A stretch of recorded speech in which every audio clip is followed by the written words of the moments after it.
Kayak kita punya teman, kita sedih untuk dia. Orang nanya, kamu kenapa sih kok kalau ketemu dia kamu kayak kerung gitu, kok nggak bisa senyum? Kamu sebel ya sama dia, kata gara-gara sikap dia yang dulu, gara-gara dia nikung kamu misalnya. Ternyata bukan, justru kita sedih. Kenapa? Soalnya dia hampir cerai sama istrinya. Jadi kita sedih, kan orang baik banget ya, ditikung, terus orang yang nikung ini hampir cerai, dia sedih. Jangan dong, jangan cerai dong, kamu pertahankan. Kan dia itu amanah dari Allah, anugerah. Banyak dulu loh orang ngejar-ngejar dia, terus kamu dapat, kamu pertahankan, jangan cerai ya. Kita nggak bilang udah ceraiin aja, emang kalian nggak cocok dari awal juga, terus kita tungguin. Nggak kayak gitu. Kan Nabi gitu banget ya. Nabi senang kepada siapa sahabatnya? Zainab bintu Jahsy. Tapi Allah mentakdirkan Zainab nikahnya sama Zaid bin Harithah, malah anak angkatnya Nabi. Sehingga Nabi pas disuruh ngelamar Zainab buat Zaid, ya ngelamar sih ya gitulah, pokoknya ngelamar aja ya. Tapi setelah itu Nabi ngerasa, oh ya udah berarti takdirnya buat Zaid. Nah setahun kemudian Zaid datang kepada Nabi minta nasihat karena mau menceraikan Zainab. Allah kasih bocoran, nanti kalau Zaid datang, dia minta nasihat tentang istrinya, bilang ceraikan istrimu. Itu Allah yang ngasih ilham. Pas Zaid datang Nabi bilang apa? Amsik zaujatak, tahan istri kamu, jangan diceraikan. Coba kurang baik apa Nabi coba? Allah udah ngerestuin, suruh cerai aja nggak apa-apa, nanti habis itu kamu nikahin Zainab. Kan Nabi sama Zainab udah serak dari awal juga, karena Zainab ini perempuan yang soleha, baik. Sehingga Nabi siapa sih yang nggak tertarik dengan seorang perempuan yang hebat gitu, sekedar respect, sekedar takjub gitu. Ya Nabi punya perasaan respect kepada Zainab. Tapi Nabi tidak mengikuti perasaannya kalau tidak karena perintah Allah. Nah tiba-tiba nikah sama Zaid, anak angkat Nabi. Ya udah jadian sama Zaid, nggak diingat-ingat lagi. Setahun kemudian Zaid datang, Rasul, kayaknya saya nggak cocok sama Zainab. Gimana kalau saya menceraikan, boleh nggak ya Rasul? Kata Allah sebelum Zaid datang, nanti kalau dia tanya gitu bilang ceraiin aja ya. Kata Nabi, jangan, tahan istrimu. Coba gimana? Saking baiknya Rasulullah SAW, itu lapang dadanya Nabi ya. Tapi qadarullah, namanya Allah tentukan mereka emang bertahannya cuma setahun. Pulang-pulang walaupun Nabi bilang tahan istrimu, Zaid menceraikan juga Zainab. Setelah menceraikan Zainab, masa idahnya beres, Allah bilang datanglah kepada Zainab, lamar dia untukmu. Nabi berat. Kenapa? Nggak enak sama Zaid. Coba. Padahal kan udah nggak ada hubungan, tapi tetap nggak enak sama Zaid. Masa Zaid cerai terus langsung saya nyamber gitu kan ya, kayak nampung banget gitu, ditunggu-tunggu banget. Jangan-jangan selama ini Zaid nggak berkah tuh gara-gara doanya mungkin, ya Allah mudah-mudahan nggak harmonis, cepet cerai atau apa. Kan jadi kayak nggak enak gitu kan. Jadi Nabi itu orangnya ra'fah banget, jaga perasaan orang banget, nggak enakan banget. Kenapa? Syarhus sadar. Beliau lebih mending beliaunya yang dibikin nggak nyaman daripada bikin orang lain nggak nyaman. Itu Nabi banget tuh. Beliau lebih memilih biar saya aja deh yang repot, yang jadi riwah, tapi jangan ngeriwahin orang lain. Itu Nabi banget tuh. Ini namanya syarhus sadar. Makanya Allah bilang, alam nasyrah laka sadrak ya Muhammad, wa wada'na anka wizrak ya Muhammad, alladzi anqadha dhahrak ya Muhammad, wa rafa'na laka dzikrak ya Muhammad. Kemudian Allah bilang, fa inna ma'al usri yusra, inna ma'al usri yusra. Itu motivasi. Udah tenang aja di balik kesulitan, bersama kesulitan ada kemudahan, bersama kesulitan ada. Artinya itu satu paket, nggak usah dipisahin. Nggak ada kesulitan, nggak ada. Yang ada kesulitan, kemudahan, satu paket. Ma'iyah, kebersamaan, nggak bisa dipisahin. Bukan setelah kesulitan, kemudahan, bukan, bersama. Arti bersama memang datang berbarengan. Berbarengan Ustaz, kok saya nggak ngerasain? Nah ini nih, bersama dengan kesulitan ada kemudahan, itu datangnya bersamaan teman-teman. Bukti bersamaannya apa? Kadang-kadang kalau misalnya kita lagi ada kesulitan, jadi mudah tahajud, ya kan? Jadi mudah ke masjid. Bukankah itu kemudahan? Adakah yang lebih berharga daripada Allah kasih nikmat hidayah dan ibadah, nikmat taqarrub kepada Allah, nikmat lebih dekat kepada Allah? Emangnya ada yang lebih berharga dari itu? Kita aja yang kadang-kadang gak fair, menghargai ini lebih daripada yang itu. Padahal itu lebih berharga.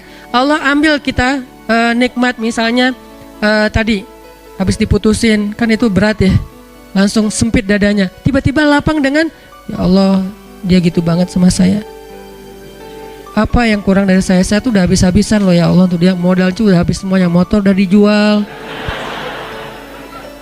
kos-kosan nunggak karena uang kos saya pakai buat jajan bareng dengan dia. Modal banget loh ya Allah. Kan kita jadi kayak romantis gitu ke Allah. Kita kehilangan romantis dengan seseorang tapi muncul romantis dengan Allah. Bukankah fa inna ma'al usri yusra?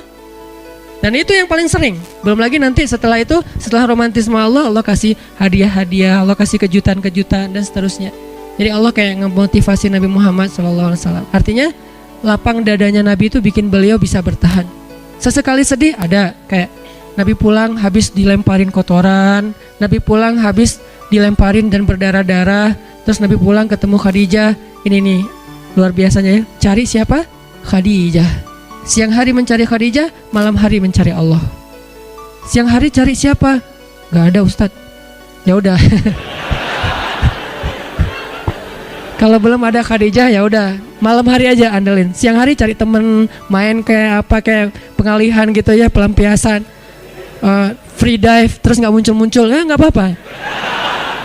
Yang jelas cari sesuatu yang bisa bikin kita syarhus sadar, lapang dada gitu. Kemana lagi ya, main kemana lagi ya, ya nggak apa-apa lah.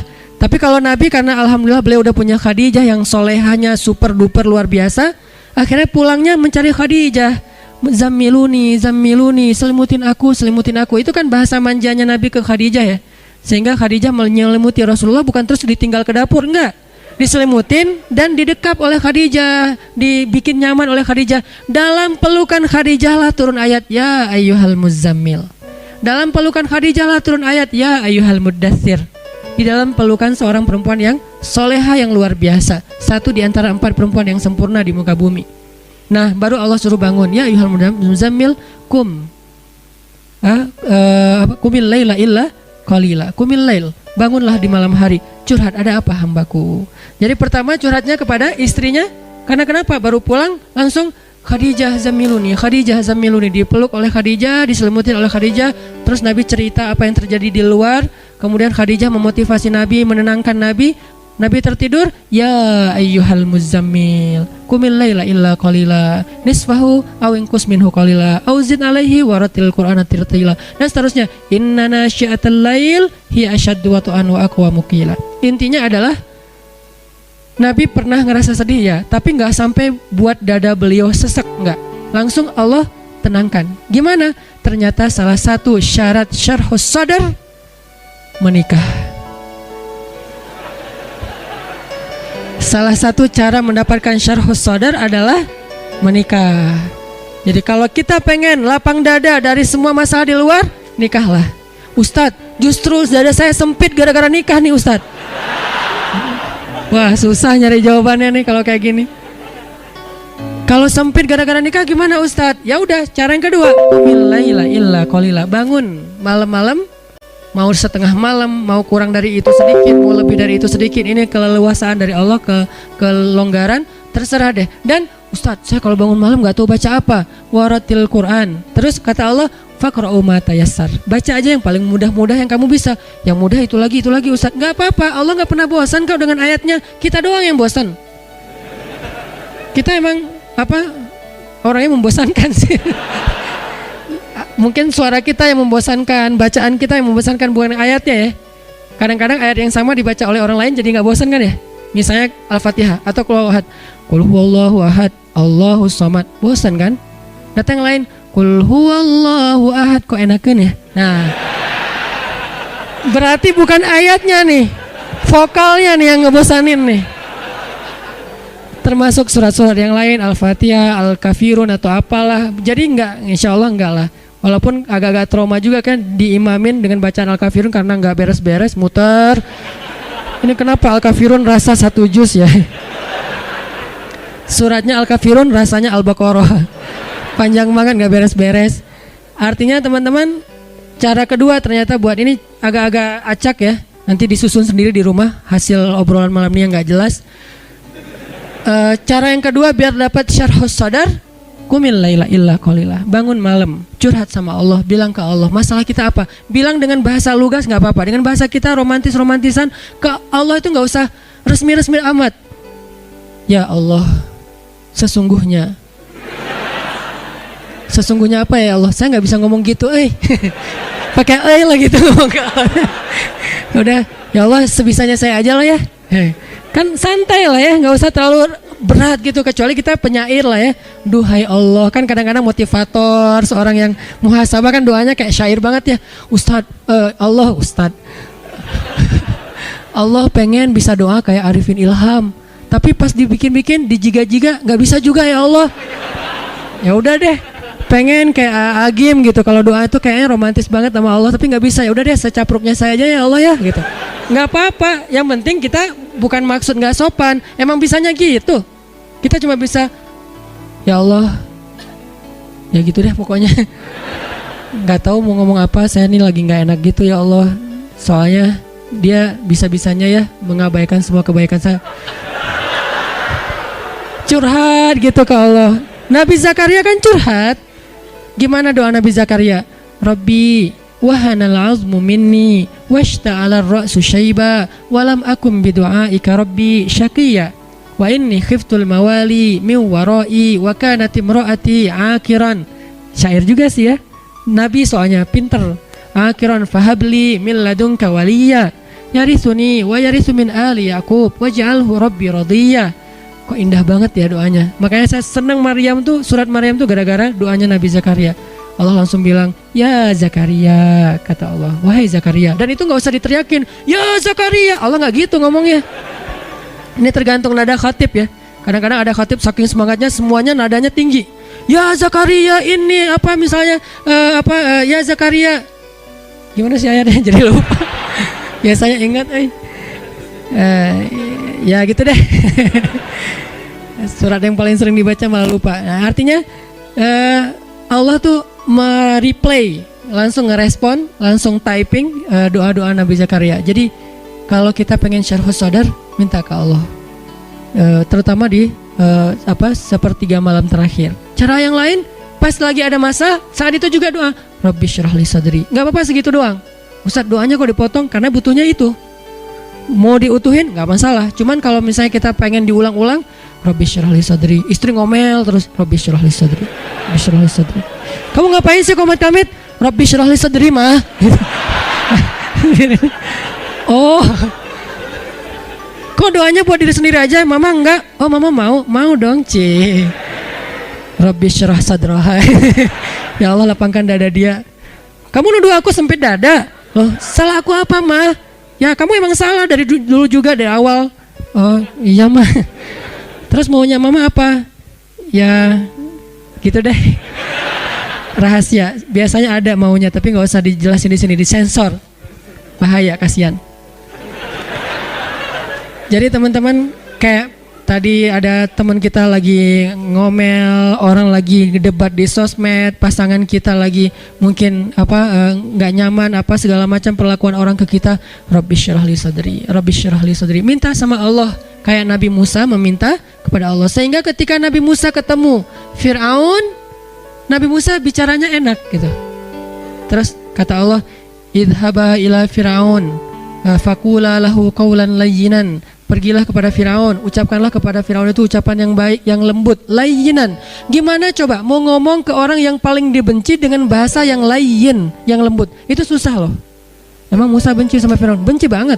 Kenapa benci? Karena Firaun itu membunuh ribuan anak bayi Bani Israel bertahun-tahun, lebih dari 10 tahun. Anak bayi itu baru lahir, langsung diambil, dipenggal kepalanya, dipatahin lehernya, dibenamkan di dalam padang pasir, ditaruh ke sungai Nil, dimakan sama kuda Nil. Dikasih makan untuk hewan-hewan peliharaan Firaun kayak singa, harimau, hidup-hidup loh. Dan itu di depan orang tuanya, dibakar hidup-hidup segala macam. Jahatnya Firaun itu luar biasa, sehingga Musa yang merasa kaumnya selama ini dizolimin terus-terusan oleh Firaun, termasuk dia dan keluarganya, itu sangat marah kepada Firaun. Tapi kata Allah, qula lahu qawlan layyinan. Kalau kamu ketemu dia, ucapin yang lembut-lembut ya. Sehingga akhirnya Musa datang kepada Firaun, dakwahnya lembut. Sampai ketika Firaun mulai agak-agak sok debat gini, gimana menurut kamu tentang penduduk yang negeri-negeri yang sebelumnya? Musa nggak tahu karena belum pernah baca sejarah tentang penduduk negeri-negeri yang sebelumnya. Kata Musa, itu urusan Allah, saya nggak tahu kecuali apa Allah yang firmankan ke saya. Wah kamu Musa nggak bisa ini, nggak bisa itu. Firaun sombong. Musa tetap sabar, nggak langsung marah karena Musa itu aslinya sangat tegas, sangat orangnya kan nggak bisa beda gaya nih. Musa dan Harun tuh dua orang yang berbeda gaya, sama seperti Yahya dan Isa. Musa itu mirip Isa, Harun itu mirip Yahya. Harun itu kalau ngadapin orang lagi marah-marah didiemin dulu, terus dikasih tahu. Musa lagi marah-marah dimarahin balik. Itu Musa. Makanya Musa ketika pulang 40 hari lagi mendapatkan wahyu, ngelihat kaumnya sudah syirik, apa yang dilakukan Musa? Dia pegang jenggot kakaknya Harun, dibanting sama Musa. Tarik gini. Kenapa kamu biarkan mereka syirik? Kan saya sudah serahin mereka jadi tanggung jawab kamu. Apa kata Harun? Saudaraku, jangan engkau tarik jenggotku, coba. Kan ayatnya gitu kan? Menunjukkan Musa itu orangnya tegas dan gak ada basa-basi Musa. Kalau Harun, dia menjelaskan dulu, memahamkan dulu. Beda gaya nih dan saling membantu dalam dakwah. Sehingga kadang-kadang ada ustadz yang tipenya ya strike gitu. Ada ustadz yang ya udah diolok dulu, ya udah nggak apa-apa. Ada yang kayak gitu kan ya. Ayah dan ibu juga kayak gitu. Anaknya dimarahin oleh ayahnya, ibunya bilang ya udah besok diperbaiki ya gitu kan. Selalu ada penyeimbang kan. Musa dan Harun tuh gitu banget teman-teman. Akhirnya Musa mengumpulkan kaumnya semuanya, dimarahin satu-satu dan disuruh untuk bertaubat dengan cara yang sangat-sangat berat. Ketika mereka syirik, Harun mengatakan, wahai kaumku, bukankah Musa baru saja meninggalkan kalian beberapa hari yang lalu? Artinya dakwahnya belum hilang dari ingatan kalian. Kenapa kalian sudah kufur? Bukankah Allah baru saja menyelamatkan kalian dari tenggelamnya di laut merah? Kenapa kalian sekarang sudah kufur kepada Allah? Difahamkan, diingatkan oleh Harun. Kalau Musa, sini kalian semuanya, udah bunuh diri, gitu. Ngeri banget kan ya. Ini beda gaya nih Musa dan Harun. Tapi setelah Allah lapangkan dadanya, Musa gak gitu ke Firaun. Firaun marah-marah, Musa diamin dulu. Apa Musa takut? Enggak, bukan tipe Musa yang penakut. Orang dia dorong, enggak ada orang, cuman toel doang mati kan ya. Lo Firaun masih ingat gak 15 tahun yang lalu? Apaan? Gua toel orang mati, lo mau digituin? Kan bisa aja. Apaan sih lo? Firaun digituin doang, Firaun mati kan. Sejarahnya nanti di Al-Quran jadi beda lagi kan. Firaun mati di toel Musa kan enggak ya. Nah kenapa enggak ada adegan itu? Karena Musa enggak marah. Musa berlapang dada. Ini pentingnya lapang dada. Sampai bisa ngadapin Fir'aun. Fir. Sampai bisa ngadapin Fir'aun. Nah Nabi Muhammad juga kayak gitu. Gara-gara udah Allah lapangkan dada, alam nasyrah laka sadrak, akhirnya ujian-ujian yang dihadapi Nabi Muhammad, beliau hadapi dengan lapang dada. Salah satu yang terberat, suatu saat Bilal pernah nanya kepada Rasulullah SAW. Bilal apa Abu Hurairah kalau nggak salah. Di tafsir Al-Insyirah, kata Abu Hurairah, ya Rasulullah, pernah nggak engkau melalui, Aisyah nanya, ya Rasulullah, pernah nggak engkau melalui satu hari yang paling berat dalam hidupmu? Kapan? Aisyah nanya, kapan sih hari yang paling berat buat Nabi dalam hidupnya? Kata Nabi, hari ketika saya datang ke Taif, lalu orang-orang di Taif itu melempari saya, mengusir saya, mencela saya, dan saya dikejar-kejar keluar masuk kebun korma seharian. Itulah hari yang paling berat buat saya. Lalu ketika saya sudah selamat dari pengejaran mereka, saya berhenti di sebuah daerah namanya kebun Nakhlah. Di daerah Nakhlah itu tiba-tiba datanglah Jibril dan memperkenalkan saya dengan seorang malaikat. Jadi Jibril memperkenalkan Nabi dengan sesosok malaikat. Malaikat apa itu? Malaikat penjaga gunung. Kata Jibril, ya Rasulullah, ini malaikat penjaga gunung. Silakan kalau ada request ke beliau. Kata malaikat penjaga gunung, perkenalkan saya Rasulullah, saya malaikat penjaga gunung. Allah sudah memerintahkan saya ikuti semua permintaan Muhammad. Ya Rasulullah, kami sudah melihat bagaimana mereka memperlakukan engkau. Jika engkau mau, saya akan ambil 2 gunung ini, saya benturkan di kepala mereka. Kebayang gak? Bukan 2 batu, 2 gunung di kepala mereka digituin. Malaikat marah. Memang malaikat bisa marah? Bisa marah, bisa cinta, bisa marah, bisa kasihan. Malaikat, tapi tidaklah mereka marah kecuali karena Allah. Jadi mereka nggak bermaksiat. Kalau engkau mau ya Rasul, saya ambil 2 gunung batu itu, saya benturkan sampai jadi hancur lebur di kepala mereka. Kata Rasulullah, jangan. Saya berharap kalau mereka tidak menerima nikmat hidayah ini, nanti dari tulang sulbi mereka akan muncul anak-anak yang akan menerima dan memperjuangkan hidayah ini. Kata Nabi Muhammad kepada Aisyah. Lalu kata Aisyah apa? Saya tidak pernah melihat ada orang yang lebih lapang dada daripada Rasulullah SAW. Jadi orang kalau udah dilapangin dadanya, itu tuh hasilnya. Apakah cukup segitu? Masih banyak adegan lain yang Nabi tuh lapang dada banget. Dan terutama dalam kondisi keluarga beliau yang mungkin cukup rumit, karena emang Allah amanahkan untuk beliau sekian banyak perempuan yang harus beliau nafkahi, yang harus beliau bahagiakan. Itu amanah dari Allah, bukan mau-maunya beliau. Allah yang amanahkan 1, 2, 3, 4 dan seterusnya. Untuk apa? Supaya mereka diperlakukan oleh Rasulullah dengan perlakuan yang baik. Kok mereka yang dipilih Ustadz? Karena mereka lah perempuan paling istimewa di muka bumi. Jadi saking sayangnya Allah kepada Aisyah, Hafsah, Ummu Salamah, Zainab, Maria, Sofia dan yang lain-lainnya, saking sayangnya Allah kepada mereka karena kesolehan mereka, akhirnya Allah hadiahkan untuk mereka seorang Nabi, Rasulullah SAW. Tapi tetap aja namanya perasaan kan ya, rumit kan, gak bisa dijelasin dengan teori-teori logis. Akhirnya Nabi harus berdamai, harus lapang dada dengan kecemburuan mereka, percekcokan di antara mereka, ngambeknya mereka, bapernya mereka, dan seterusnya. Nabi lapang dada. Dan kalau kita baca cerita lapang dadanya Nabi kepada istrinya, berat, luar biasa tuh ya. Sampai kita, wah, susah kalau gitu ditiru. Tapi di sini ada pelajaran, ternyata lapang dada itu bisa bikin kita mampu menanggung yang tidak mampu ditanggung orang lain. Dan seorang mukmin yang lapang dada, mampu menanggung urusan orang lain, namanya rahilatan. An-nasu kaibil mi'ah. Manusia itu kata Nabi seperti 100 ekor onta. La takadu tajidu fiha rahilatan. Hampir-hampir kamu nggak ngelihat satupun di antara 100 ekor onta itu rahilah. Apa itu rahilah? Onta yang sanggup memikul beban dan mampu berjalan jauh. Itu namanya rahilah. Siapa rahilah kata Nabi? Mukmin. Yang tidak mukmin dia ibil. Dia seperti onta biasa saja yang makan, minum, hidup hanya untuk dirinya saja. Sedangkan mukmin dia tidak hidup untuk dirinya. Dia hidup rahilatan, menanggung beban. Mulai dari menanggung beban keluarga, menanggung beban masyarakat, menanggung beban umat, itulah mukmin. Makin banyak yang ditanggung menunjukkan makin lapang dada dia. Karena kalau dia nggak lapang dada, nggak akan sanggup nanggung beban, keluh kesah masalah orang lain. Itulah Nabi, itulah para anbiya, itulah orang-orang soleh. Sehingga minta sama Allah, Rabbi syrah li sadri, Rabbi syrah li sadri, Rabbi syrah li sadri. Ya Allah, lapangin dada saya. Bukan minta beban, bukan. Supaya kalau Allah nitipin beban ke kita, kita sanggup memikulnya. Kenapa? Karena beban dada kita lapang. Wa wada'na anka alam nashrah laka sadrak wa wada'na anka wizrak alladzi anqadha dhahrak. Jadi beban-beban Nabi itu seolah-olah diturunkan oleh Allah. Maksudnya apa? Bukan Nabi dia ambil bebannya, bukan. Jadi Nabi memikul banyak beban dakwah tapi kayak nggak bawa apa-apa. Itu maksud dari ayat itu. Gara-gara apa? Syarhus sadar. Jadi Nabi dakwah 23 tahun merintis sesuatu. Bisa dibilang Nabi itu foundernya Islam, bukan founder komunitas, founder Islam. Dan itu berat banget loh, ngerintis sebuah gerakan, sebuah syariat tasyri' yang luar biasa. Kok bisa jadi kayak nggak bawa apa-apa? Bebannya kayak nggak ada di pundak beliau. Kenapa? Karena syarhus sadar. Alam nashrah laka sadrak wa wada'na anka wizrak alladzi anqadha dhahrak. Kalau udah gitu, wa rafa'na laka dzikrak. Jadilah dia orang mulia. Kenapa mulia? Karena mau mengambil banyak sekali beban orang lain untuk dia pikul, tapi nggak berasa seperti memikul beban. Kok bisa gitu? Lapang banget dadanya.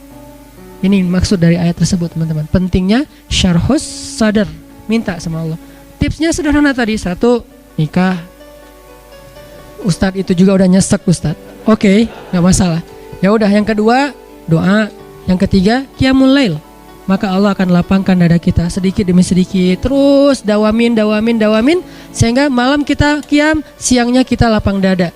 Ketika kita dapat masalah, kita berdoa lagi sama Allah, Allah lapangkan lagi dada kita. Supaya apa? Supaya kita sanggup memikul beban orang lain dan kekeliruan kesalahan orang lain, supaya tidak membuat kita menjadi orang yang menutup diri, membuat kita jadi orang yang nyesek, membuat kita jadi orang yang gampang marah, gampang tersinggung, susah maafin orang lain.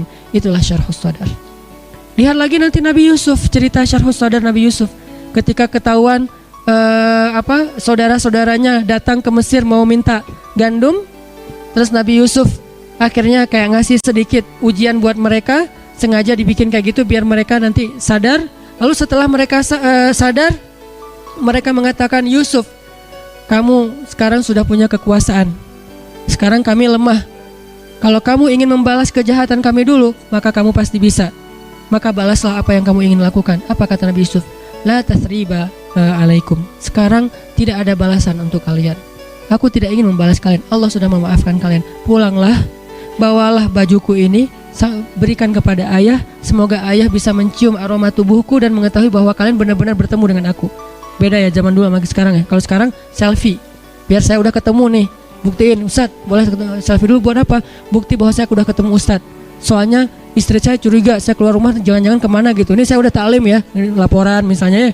Kalau sekarang kan selfie edisi Nabi Yusuf adalah baju Nabi Yusuf dibawa ke ayahnya, dicium oleh ayahnya, langsung mata ayahnya bisa melihat lagi mukjizat, kemudian datang lagi ke Mesir untuk bertemu dengan Yusuf. Artinya Yusuf nggak dendam, padahal udah digituin banget, dilemparin ke dalam sumur. Gara-gara itu akhirnya beliau dijual dari satu tangan ke tangan yang lain, jadi budak, masuk penjara, banyak ujian segala macam, hampir meninggal juga dengan beberapa kezoliman di luar sana yang luar biasa ujiannya. Itu semuanya gara-gara siapa? Gara-gara kakaknya. Kalau orang lain yang memperlakukan beliau kayak gitu, oke lah orang lain. Ini kakak sendiri yang beliau nggak pernah ngejahatin mereka sama sekali. Tapi begitu mereka datang meminta bantuan Yusuf, lapang dadalah yang membuat Nabi Yusuf memaafkan lalu mau membantu mereka. Syarhus Sadar, sifat para anbiya. Nabi siapa lagi yang syarhus sadar banget? Nabi Ayub. Nabi Ayub juga kayak gitu. Sampai saking sebelnya Nabi Ayub kepada istrinya, sampai berkata, kalau nanti saya sembuh, saya akan menghukum istri saya dengan satu digituin lah. Apa sih istilahnya? Mau dicambuk kayak nggak enak gitu bahasanya. Dicemetut ya, baca apa? Dicemetut, dicepret, dipecut, dipecut. Saya akan pecut dia satu pecutan, satu pecutan. Pas sudah sembuh apa? Gak tega, Tapi kan harus menunaikan janji kan ya. Akhirnya apa? Cari rumput, gitu doang. Ini kenapa syarhus sadar, lapang dada. Kadang-kadang kita kayak sebel banget sama orang. Lihat aja ntar ya, kalau lo butuh gua nggak bakalan gua tolong. Setelah sekian lama dia datang, bisa gua lagi ada masalah nih. Nggak tega gitu. Kita dulu udah bilang ntar gua balas nih. Ternyata udah nggak tega mau balas. Ada apa? Aku bisa bantu apa? Kan jadi baik ya. Kenapa? Syarhus sadar. Kadang butuh proses. Ada yang syarhus sadarnya sehari, ada yang seminggu, ada yang sebulan, ada yang setahun, ada yang seumur hidup.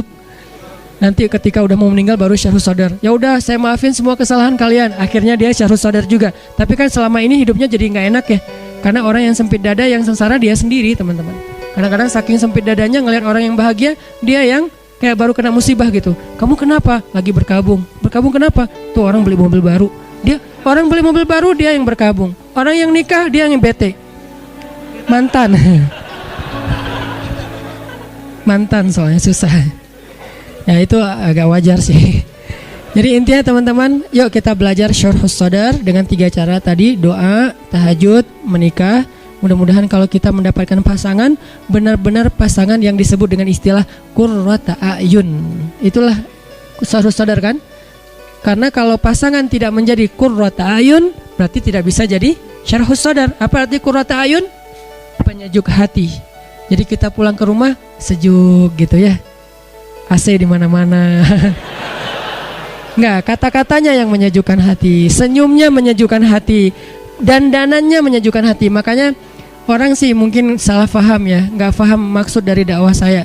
Saya bilang dandan itu ibadah, bukan apa-apa. Bukan saya pengen sok cari sensasi, ini ustadz aneh-aneh aja yang dibahas yang enggak pernah orang lain bahas. Bukan, justru saya mencari bahan-bahan dari hadis, dari teks agama untuk menyelesaikan masalah keluarga, tapi bukan dengan doktrin. Kita kasih programnya, salah satu program berdandan. Perempuan yang rajin berdandan untuk suaminya itu pahalanya gede banget loh. Kenapa? Karena itu bagian cara dia menyenangkan suami. Dan itu perintah dari Aisyah radhiyallahu anha. Berdandanlah untuk suami kalian, wahai perempuan Ansor, wahai perempuan Madinah. Kenapa? Karena itu perintah Allah. Jangan bikin suami kalian sedih. Dan perhatikan tempat yang sering dipandang oleh suami kalian. Jangan sampai dia memandang sesuatu yang lagi kotor, termasuk wajah kalian, tubuh kalian. Sehingga ada seorang perempuan Ansor datang ke rumah Aisyah, rambutnya acak-acakan, nggak di krimbat, nggak di treatment gitu, nggak di Terus Aisyah bilang,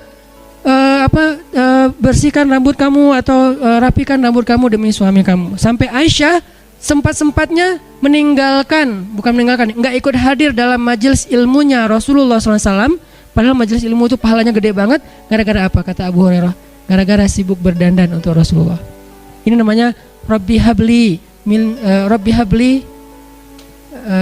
Rabbana hablana min azwajina wa dzurriyyatina qurrata a'yun. Itu salah satu di antara ciri perempuan yang solehah. Di antara 3 ciri kata Nabi apa? Idza ra'aita sarratka. Kalau kamu ngelihat dia, kamu jadi senang. Itu istri solehah. Gimana cara bisa jadi senang? Dengan sikapnya dan dengan penampilannya. Perempuan yang di atas, yang di belakang, yang di jalan. Nih, kalau kalian ingin menyenangkan hati suami kalian atau calon suami kalian nanti, dari sekarang siapin beauty case. Kalau bisa jangan beauty case, beauty baggage. Jadi 1 koper beauty case-nya tuh. Ini lipstick ada 7 macam model. Dari yang paling matte sampai yang paling glossy.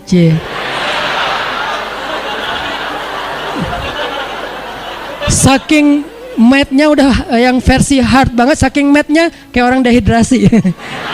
Ini saking glossy-nya kayak orang habis makan minyak. Jadi, wah gimana nih caranya nih? Ya udah di mix aja deh, setengah-setengah gitu. Akhirnya netral. Siapin semua beauty case, dan itu kalau niatnya buat suami, ini adalah termasuk ibadah.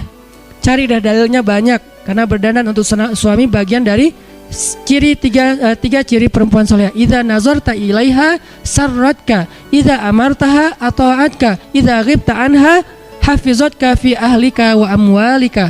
Itu hadis. Ciri perempuan solehah, arti perempuan di sini istri.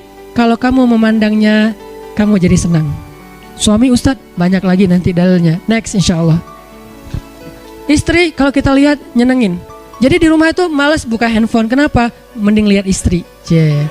Di rumah itu malas buka berita, apalagi berita-berita politik, pusing banget lah ya. Mending gua ngeliat lo aja gitu. Bukan lo sih, kamu. Kalau lo kan buat teman ya. Aku ngeliat kamu aja. Kok TV-nya dianggurin? Soalnya ada kamu, Ya udah nontonin aja, nonton. Makin dia manyun, makin lucu. Makin dia kayak sebel gitu, kita makin terhibur. Kamu sebel aja sering-sering. Kenapa? Kalau kamu sebel, kamu makin cantik, Jadi wah itu benar-benar tuh syarhus sadar banget teman-teman. Makanya menikah, moral of the story.